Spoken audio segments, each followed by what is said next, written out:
Jiwon Kim stood in the center of the massive council chamber, her hands clasped behind her back.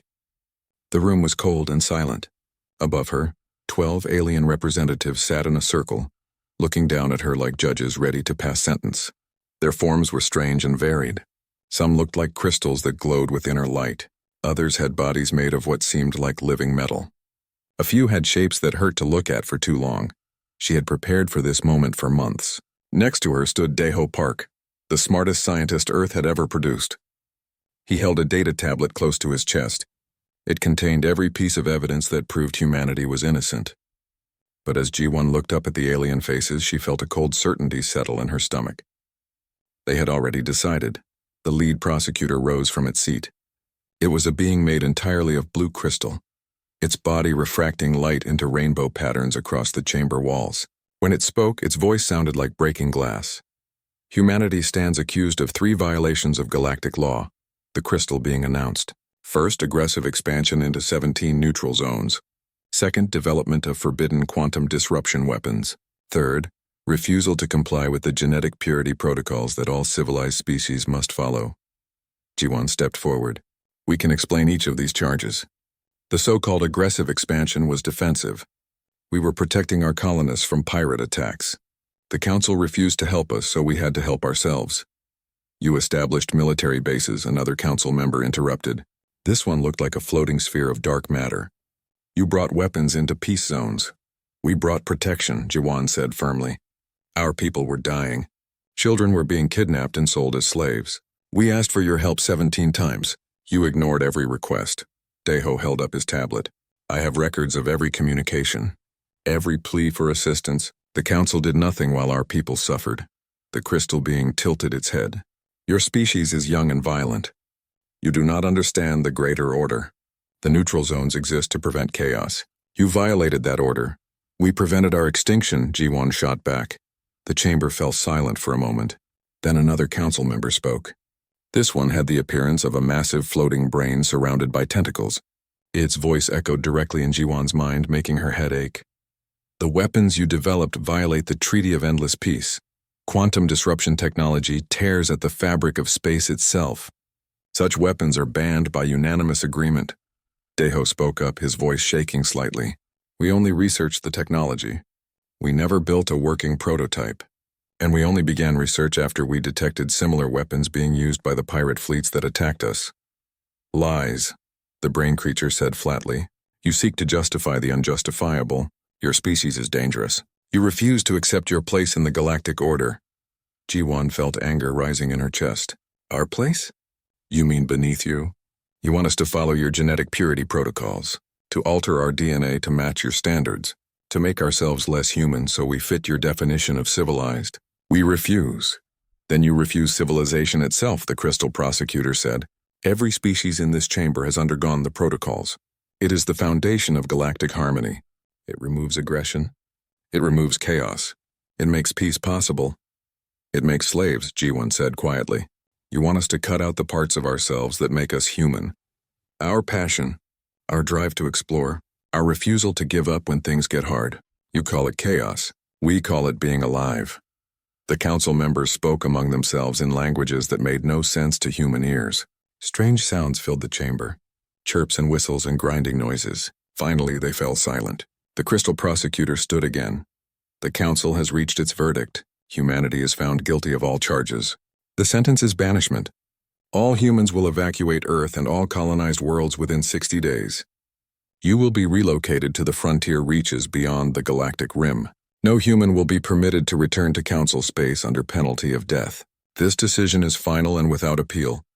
The words hit Ji-won like a physical blow. She had known this was possible, but hearing it spoken out loud made it real in a terrible way. You cannot do this. Earth is our home, our birthplace. Everything we are comes from that world. Earth will be given to a more deserving species, the prosecutor said. One that understands order and peace. Your 60 days begin now. Any human remaining in council space after that time will be destroyed. This session is concluded. The council members began to fade from view, teleporting away to wherever they came from. Ji-won stood frozen in place. Daeho put a hand on her shoulder. We need to go, he said softly. We need to start organizing the evacuation.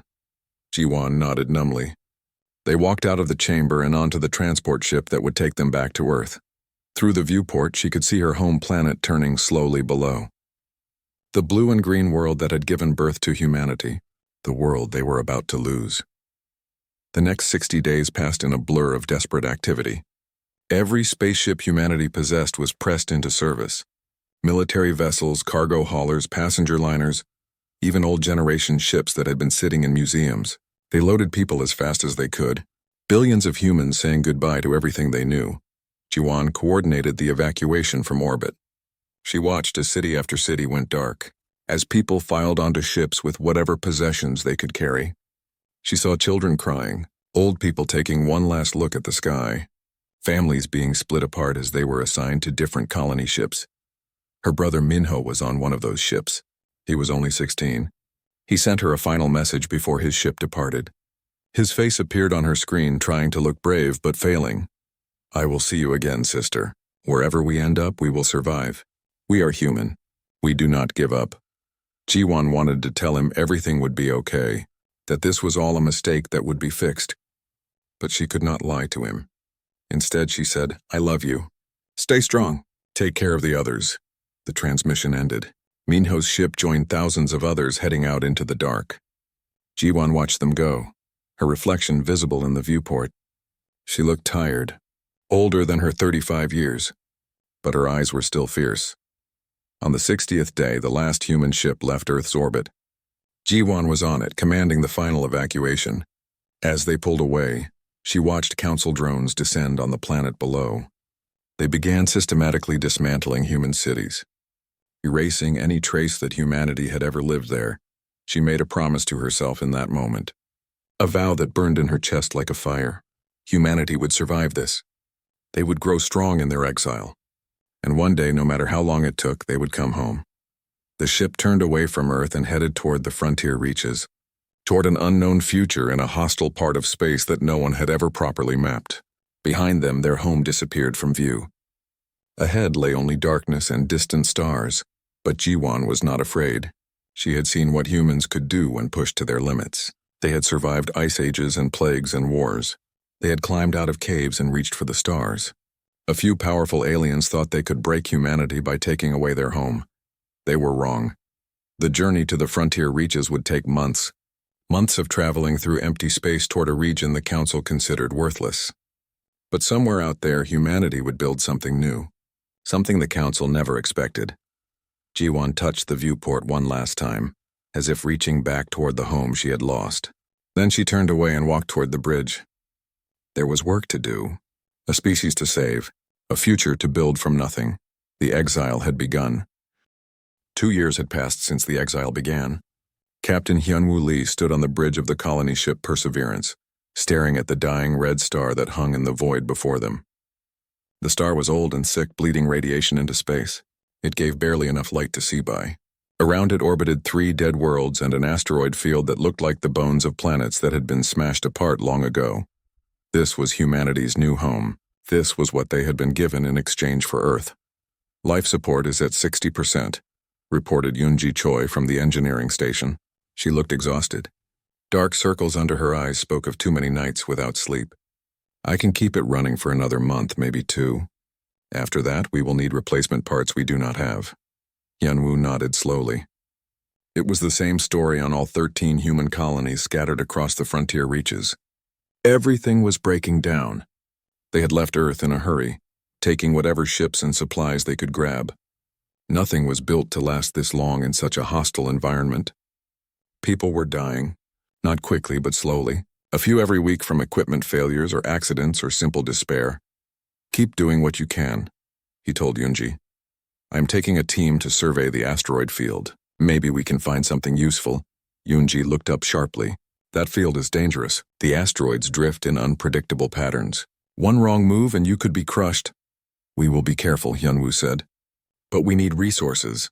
If we sit here and do nothing, we die slowly. I would rather die trying to live." 3 hours later, Hyunwoo piloted a small survey craft into the asteroid field.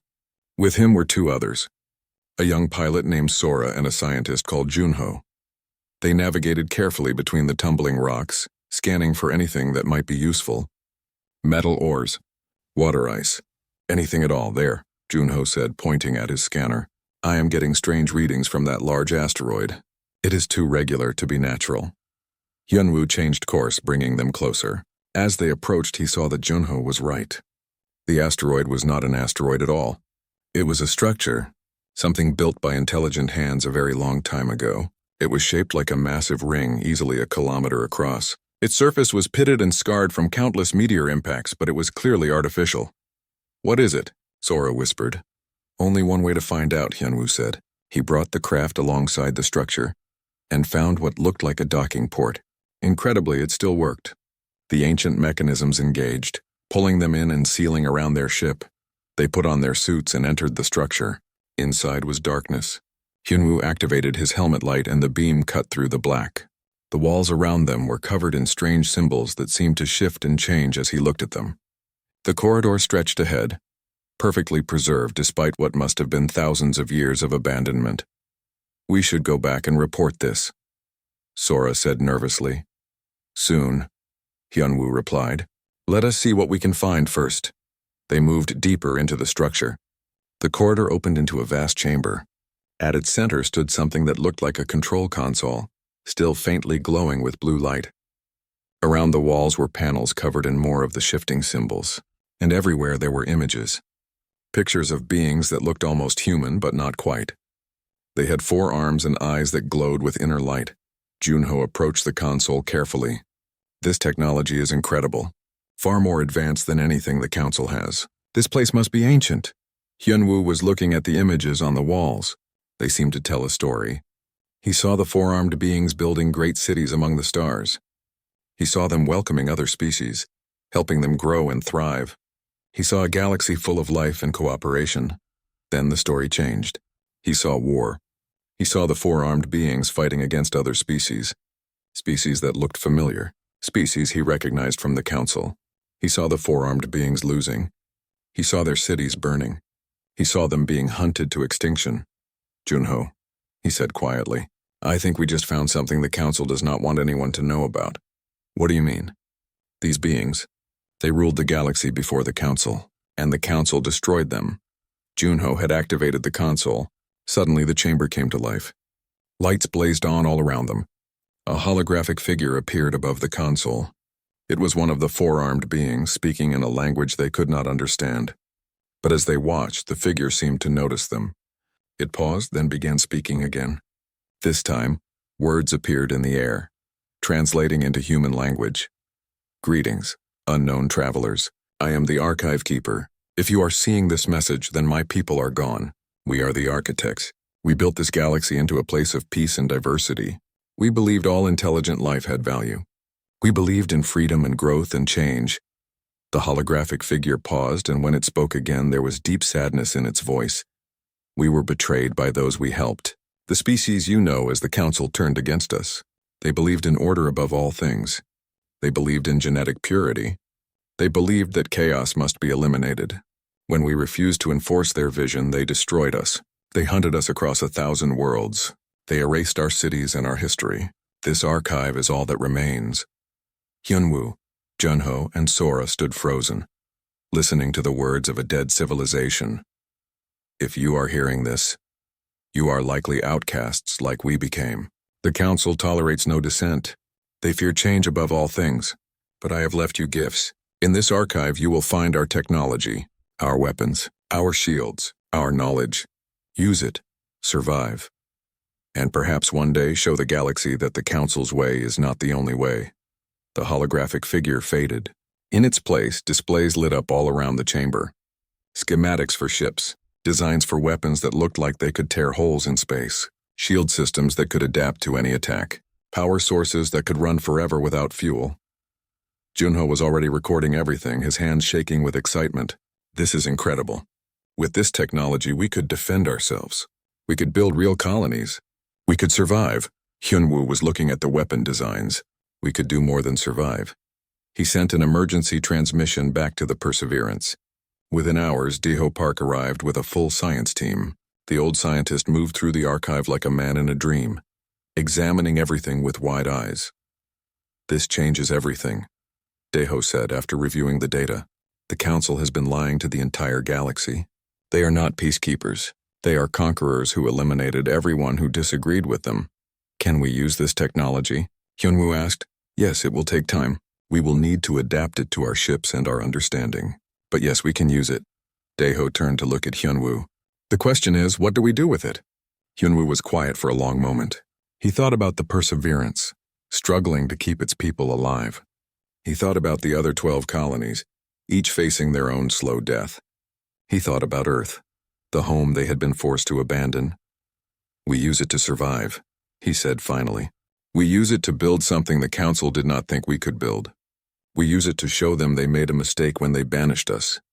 "You are talking about fighting back," Deho said. "Going to war with the Council." "I am talking about refusing to die quietly," Hyunwoo replied. "The Council thinks we will fade away out here. They think in a few years there will be no more humans. I want to prove them wrong." Deho smiled, and it was a fierce expression that made him look younger. "Then let us get to work." Over the next weeks, they carefully copied everything from the archive. Every schematic, every piece of data, every scrap of knowledge the architects had left behind. They took it all back to the colony ships and began the long process of understanding it. Hyunwoo sent a message to all 13 human colonies. It was simple and direct. "We have found something. Something that gives us hope. The Council thought they sent us here to die. They thought we would fade away and be forgotten. They were wrong. We are still here. We are still human, and we will show them what that means. We will not go quietly. We will not give up. We will survive, and one day we will go home." The response was overwhelming. Every colony sent back messages of support. People who had been ready to give up found new strength. Engineers started working on new designs. Scientists began experiments. Pilots volunteered for dangerous missions. Humanity had been pushed to the edge of extinction. The Council had taken everything from them. Their home, their place in the galaxy, their future. But they had not taken the one thing that made humans dangerous. They had not taken their hope. Hyunwoo stood on the bridge of the Perseverance, looking at the dying red star outside. It no longer looked like a symbol of despair. It looked like a forge, a place where something new would be born. The exile was not an ending. It was a beginning. 5 years had changed everything. Sunmi Han stood in the construction bay, watching as the last piece of hull plating was welded into place. The ship before her was beautiful in a way that took her breath away. It was sleek and deadly, built from both human engineering and architect technology. They called it the Vanguard. It was the first of its kind, a warship designed to fight the Council. "How much longer?" asked Taejin Song, coming to stand beside her. He was carrying a data pad covered in calculations. As the lead scientist for the SHIELD project, he barely slept these days. 3 more days, Sunmi replied. "Then we begin testing. If everything works as planned, we will start building more." "When I was a child on Earth, I wanted to build bridges," Taejin said quietly. "I never thought I would spend my life building weapons." "We build what we must," Sunmi said. "The Council took away our choice." In the 5 years since discovering the Architect Archive, humanity had transformed. The 13 desperate colonies had grown into fortified settlements. Using the ancient technology, they had learned to extract resources from the harsh environment. They had built factories and shipyards. They had trained soldiers and pilots. Most importantly, they had learned to hope again. Yuna Shin sat in the cockpit of her fighter, running through pre-flight checks for the 10th time. She was 20 years old and had never seen Earth. She had been born on the colony ship New Dawn during the Exodus. Her earliest memories were of metal corridors and the hum of ship engines. Her grandmother had been Jiwon Kim, the admiral who had stood before the Council and fought for humanity. Jiwon had died 3 years ago, killed when a colony dome failed. But before she died, she had told Yuna stories. Stories about blue skies and oceans, about forests and mountains, about a world called home. "You ready?" asked a voice over the comm. It was Borum, her wingmate and closest friend. "Always," Yuna replied. She engaged the engines, feeling the familiar thrill as her fighter lifted off the deck. Around her, 11 other pilots did the same. They called themselves the Void Wolves. All of them were young. All of them had been born in exile. All of them were tired of running. They flew out into the asteroid field, practicing attack patterns and defensive maneuvers. Yuna pushed her fighter hard, testing its limits. The architect technology made it faster than anything the Council had. More maneuverable, more dangerous, brake right, Borum shouted suddenly. Yuna reacted without thinking, throwing her fighter into a sharp turn. A massive asteroid tumbled through the space where she had been just a second before. Her heart pounded as she steadied her craft. "Thanks," she said. "Stay sharp," Borum replied. "In real combat, the things trying to kill you will be moving faster than rocks." Real combat. It was coming soon. Everyone knew it. For 5 years, humanity had been building in secret, hiding in the frontier reaches. But they could not hide forever. Admiral Jiwan had made a plan before she died. A plan to strike back. To show the Council that humanity still existed. That plan was about to become reality. In the command center on the Perseverance, Hyunwoo met with the other colony leaders. There were 13 of them now, each responsible for one of the human settlements.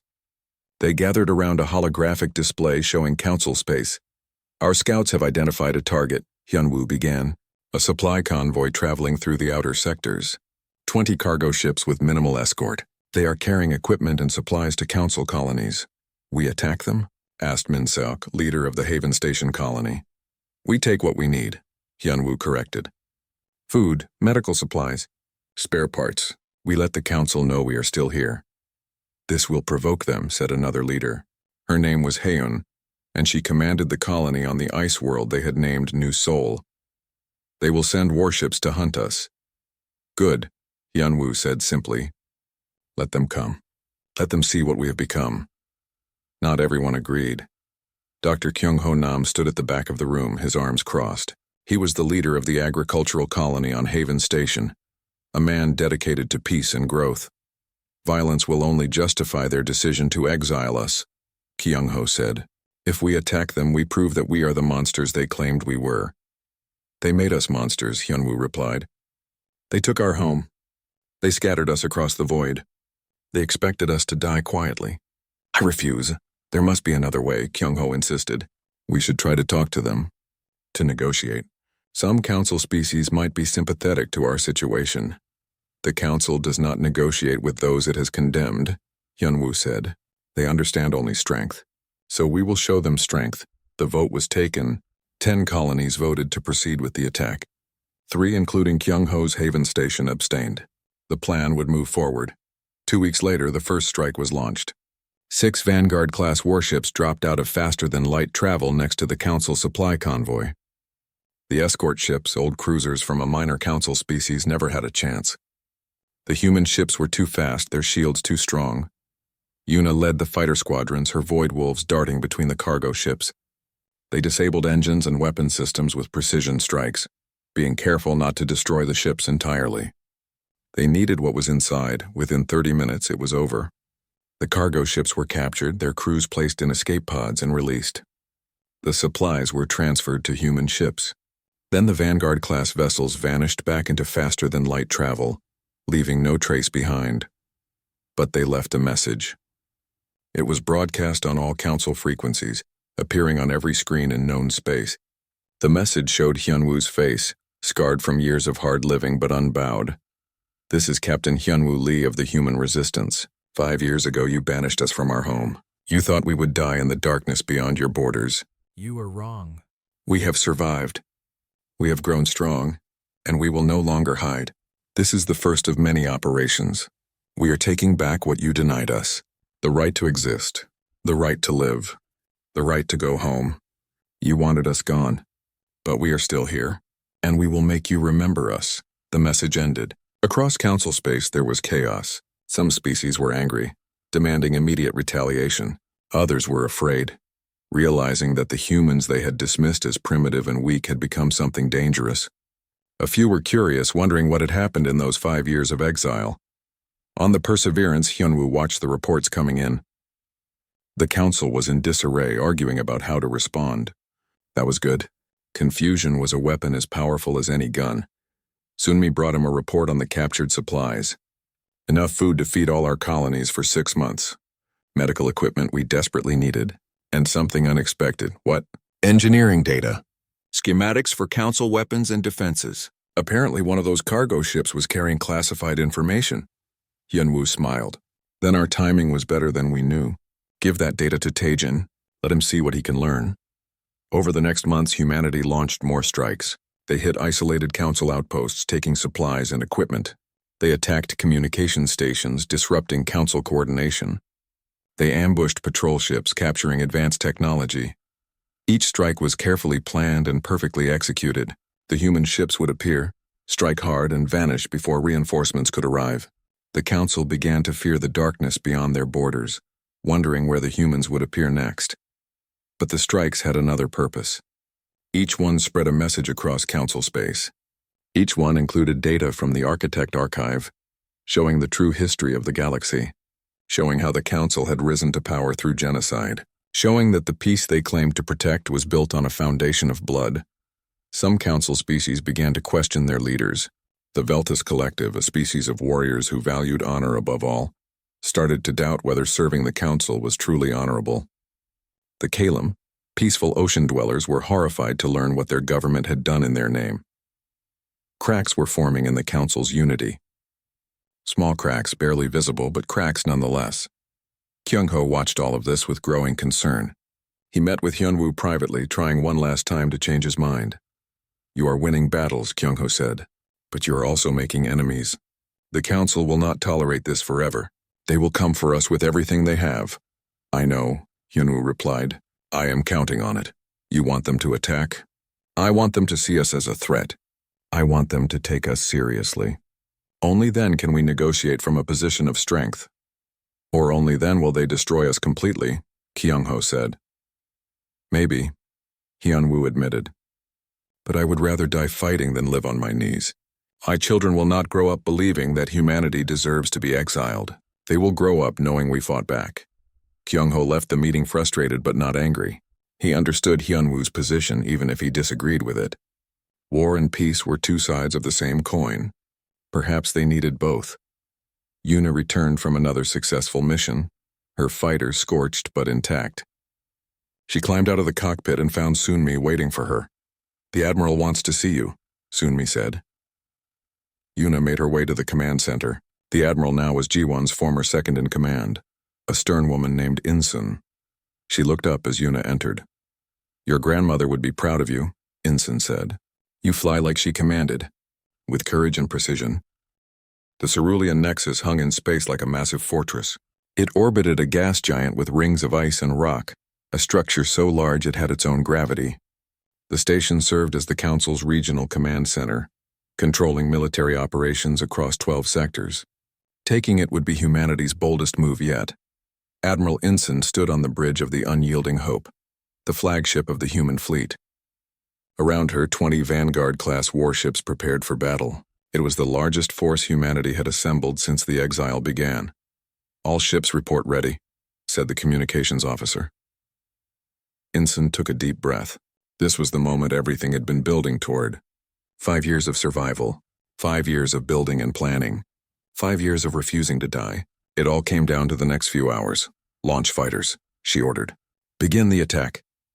Yuna Shin led the Void Wolves out of the launch bay, her squadron of 12 fighters forming up around her. Behind them came hundreds more fighters from the other ships. They had trained for this. They had practiced the attack patterns until they could fly them in their sleep. But this was real. The enemy would shoot back. All wings, follow my lead, Yuna said over the comm. Stay tight. Watch each other's backs, and remember what we are fighting for. The human fleet dropped out of faster-than-light travel on the edge of the system. Alarms immediately began blaring on the Nexus. Council ships scrambled to respond. 6 heavy cruisers and 24 smaller patrol craft moved to intercept. They are launching fighters, reported the tactical officer on the Unyielding Hope. Let them come, Insun said calmly. Maintain formation. Focus fire on the cruisers. The battle began with a fury that lit up the darkness of space.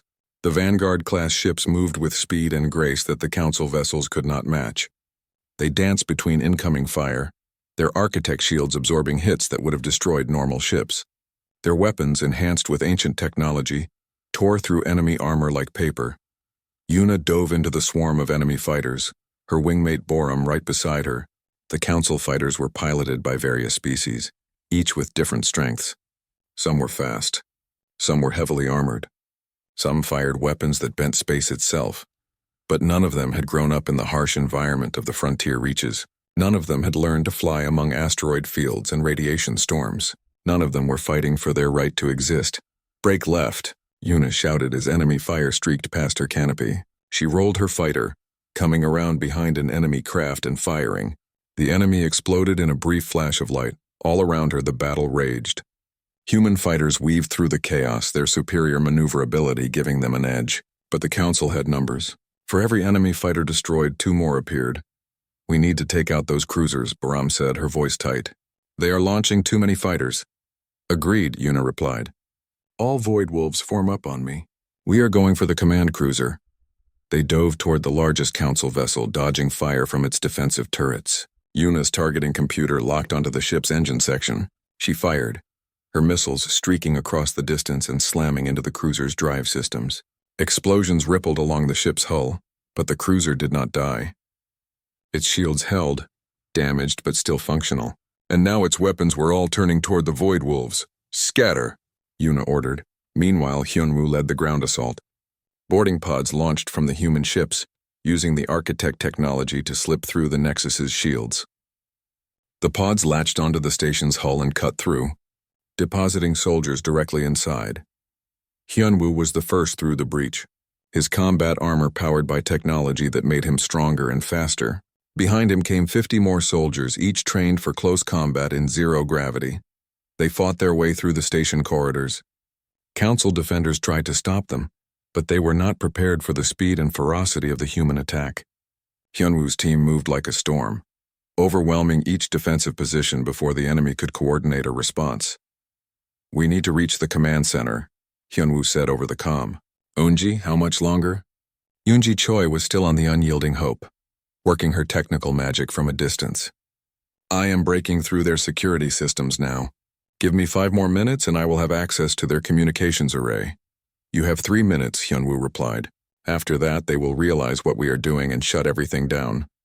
He led his team deeper into the station, fighting through increasingly desperate resistance. The council defenders knew something was wrong. They knew this was not just an attack. This was something bigger. Yoonji's voice crackled over the comm. "I am in, broadcasting now." Across every screen in council space, Admiral Inson's face appeared. She stood on the bridge of the unyielding Hope.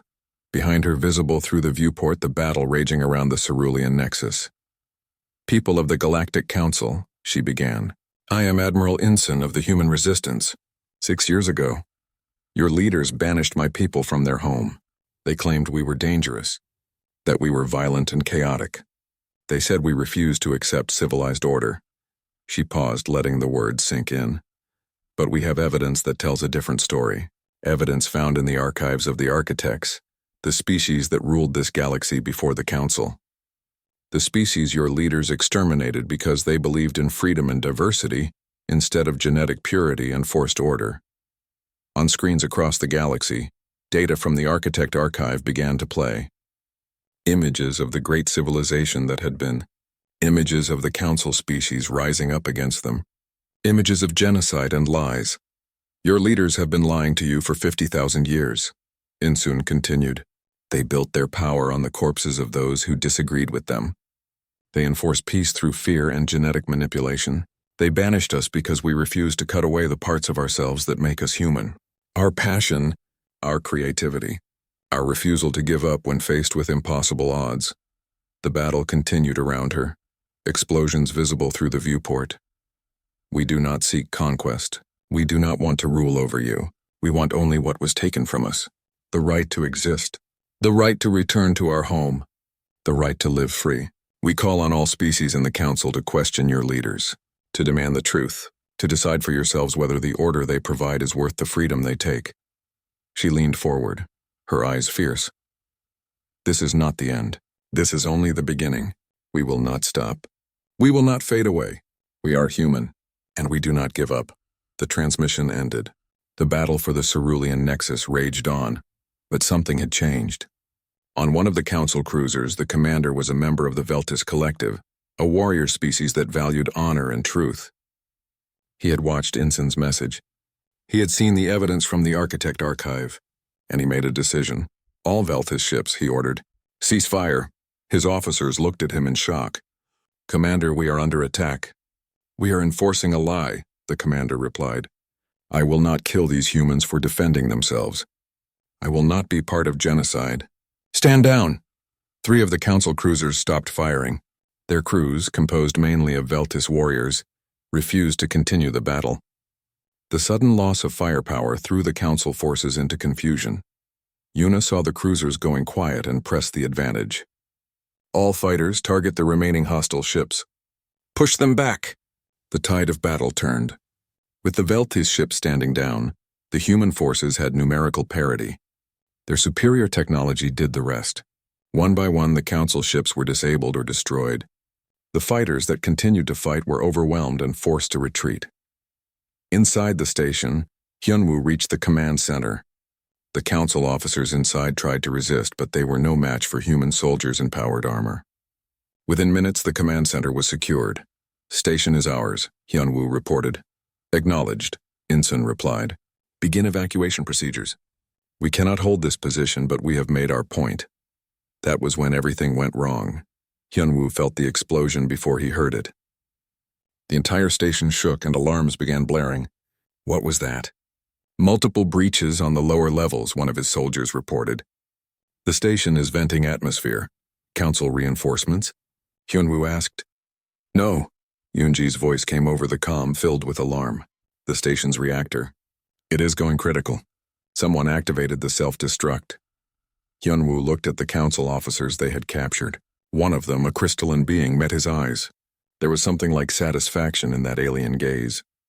You may have won this battle, the being said, but you will not take our station. Evacuate now, Insun ordered. All ships break off and retreat. Hyunwoo started running, leading his soldiers back toward the boarding pods. But the station was falling apart around them. Corridors collapsed. Bulkheads sealed automatically. They were trapped. We are not going to make it, one of his soldiers said.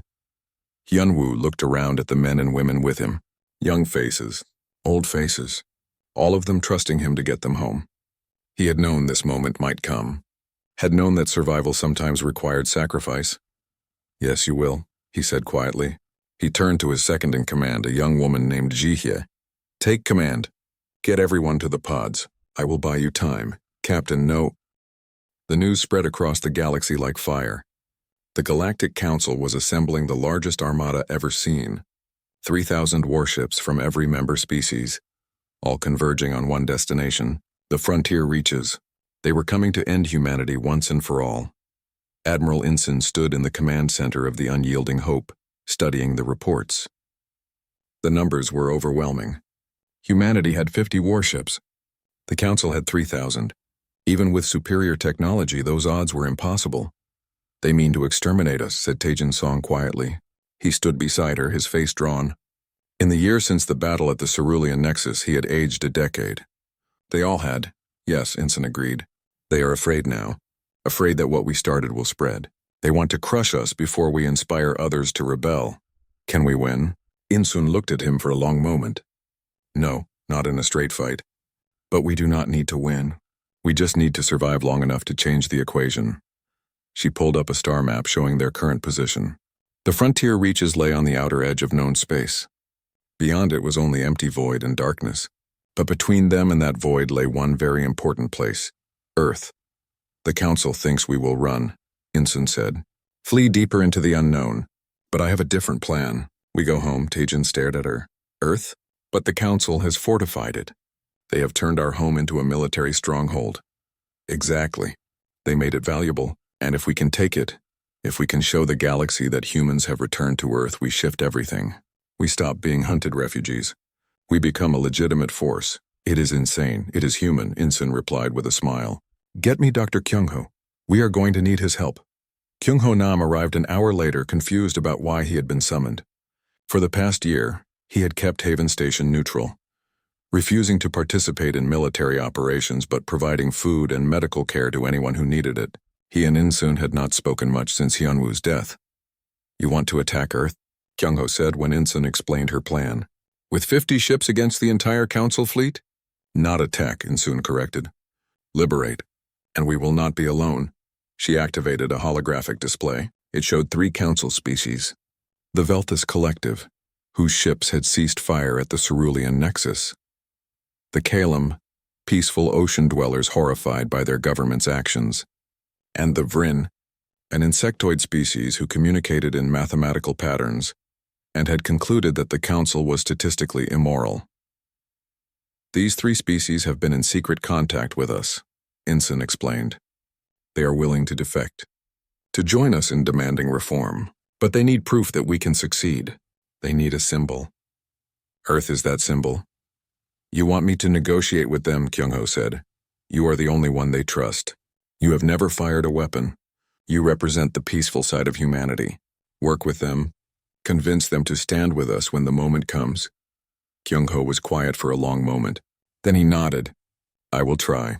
But Insun, if we do this, if we truly fight the council at Earth, thousands will die. Maybe millions. Are you prepared for that? I buried Hyunwoo Lee, Insun said softly. I have buried hundreds of others. I will mourn every person who dies in this fight. But I will not condemn humanity to slow extinction. We go home, Kyung-ho, whatever the cost.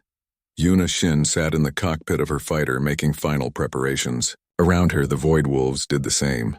They had grown from 12 pilots to over 200. Every young person who could pass the training wanted to join. They were the future of humanity, and they knew it. You ready for this? Borum asked over the comm. No, Yuna admitted. But that has never stopped us before. Borum laughed. True enough. Your grandmother would be proud. Yuna thought about Ji-won Kim, the grandmother she had barely known. Ji-won had stood before the council and refused to bow. She had organized the exodus.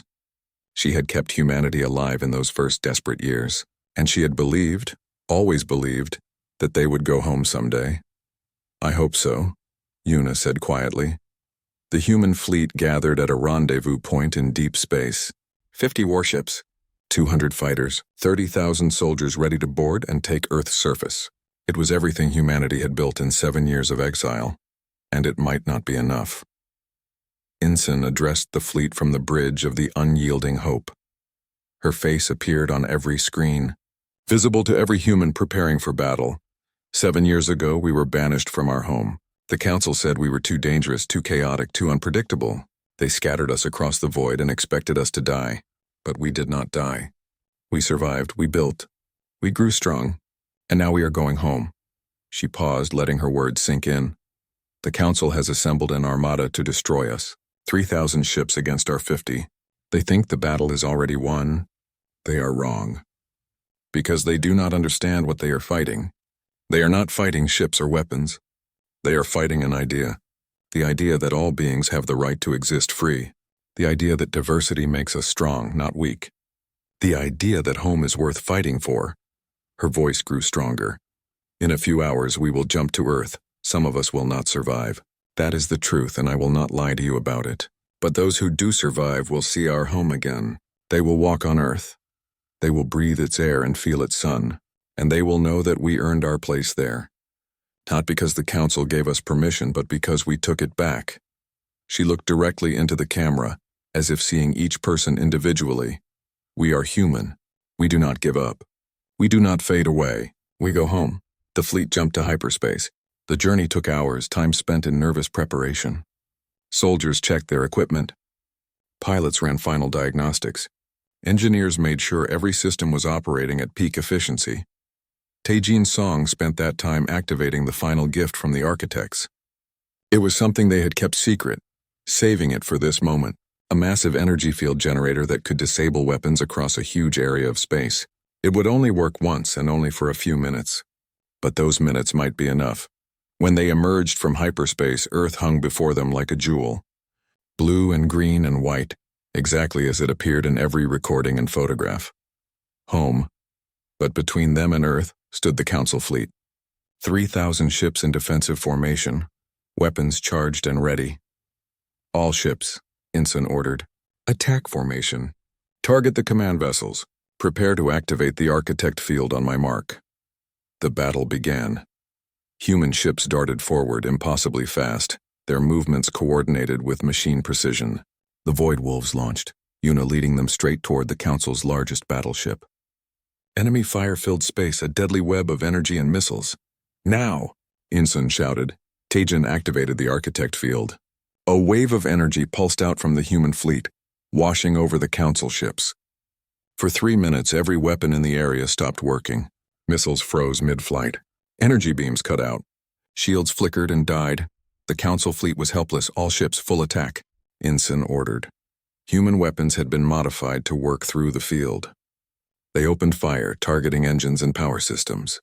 Not trying to destroy the Council ships, but to disable them. To show mercy even in the heat of battle. Yuna flew her fighter through the chaos, her squadron following her lead. They disabled targeting systems and communications arrays, crippling the Council's ability to coordinate. It was like fighting blind enemies, and Yuna felt no pride in it. But it was necessary.